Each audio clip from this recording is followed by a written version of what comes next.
Hello student, welcome to my channel math physics Gazala. आज हम बात कर रहे हैं क्लास 10 के सम एप्लीकेशन ऑफ ट्रिग्नोमेट्री के क्वेश्चन नंबर 12 की। चैप्टर 9 है। यहाँ पर इसने कहा है कि from the top of the 7 metre high building the angle of the elevation of the top of the cable tower is 60 and the angle of the depression of its foot is 45। Find the height of the tower. यहाँ कहा है कि 7 metre high building है। देखो ऐसे, यहाँ diagram इससे समझते हैं। देखो ये फिगर जो हमने बना रखी है इससे समझते हैं। ये बिल्डिंग है, बिल्डिंग से यहाँ पर जो एंगल, और ये टावर है, ये बिल्डिंग, ये टावर है यहाँ पर दे रखा है। तो बिल्डिंग से जो एंगल जा रहा है ऊपर, टावर से जो आ रहा है या आ रहा है एंगल या जा रहा है, यहाँ पर देखो, क्योंकि हमसे एलिवेशन कहा है तो ये कितना जा रहा है, 60 डिग्री बना रहा है। यानी कि बिल्डिंग के ऊपर से और टावर के यहाँ तक जो एंगल बन रहा है वो कितना बन रहा है, 60 डिग्री बन रहा है।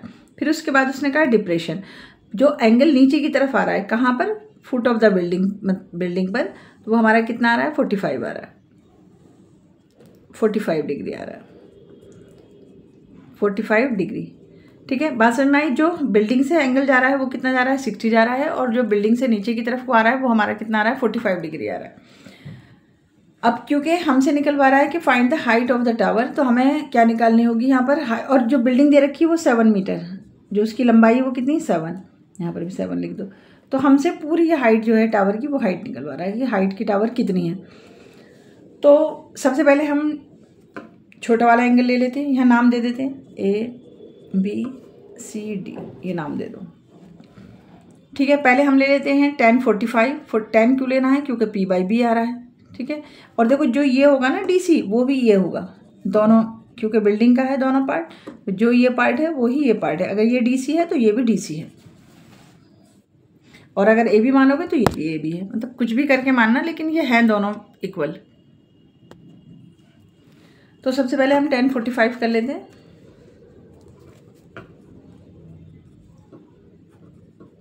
tan 45 इज इक्वल्स टू में P/B।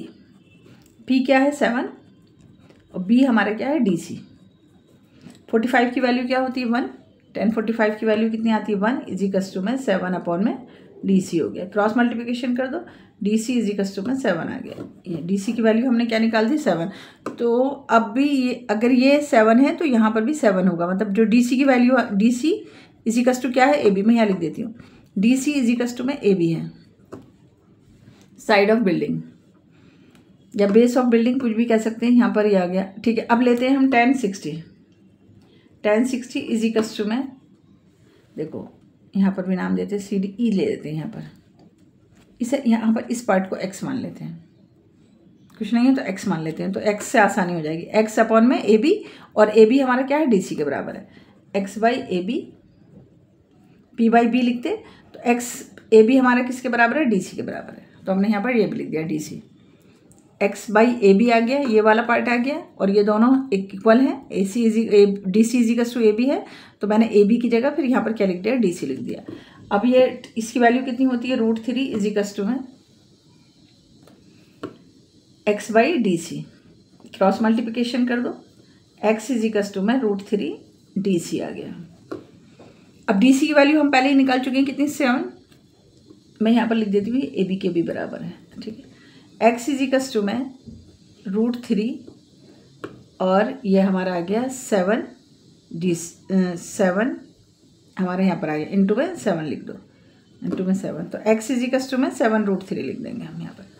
x is equals to 7√3 हो गया।